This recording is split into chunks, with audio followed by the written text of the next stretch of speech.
وجهه ديالنا سوق السبت ديال مرس الخير في تماره. فهاد السوق تعتبر من اجود الاسواق الاسبوعيه في المنطقه من حيث الخضر والجوده ديال اللحوم، شمن كيمعزي وبقري وغنمي وحتى ديال الجمل.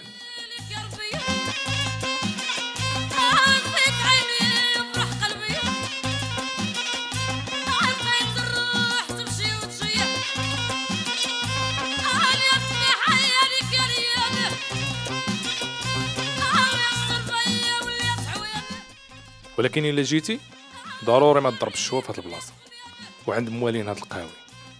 اغلبيه الناس ياكلوا الكفته حيت اللحم تيخرج طري من القرن.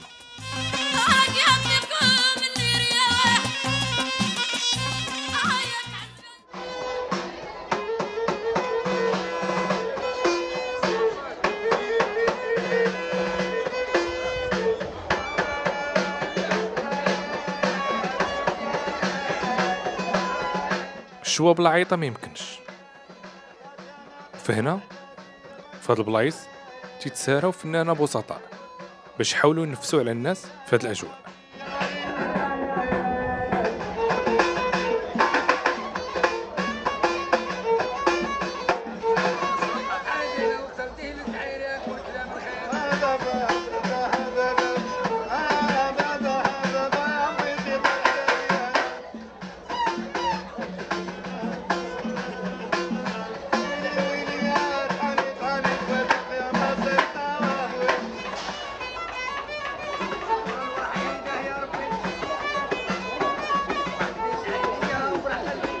هاد الاسواق اسبوعيه واحد المتنفس بالنسبه لواحد الشريحه كبيره من الناس، مهما كانت الفوارق الاجتماعيه ديالهم ما كرهناش يبقاو ديما حتى يتنفسوا فيهم وتلقاو فيهم راحتنا.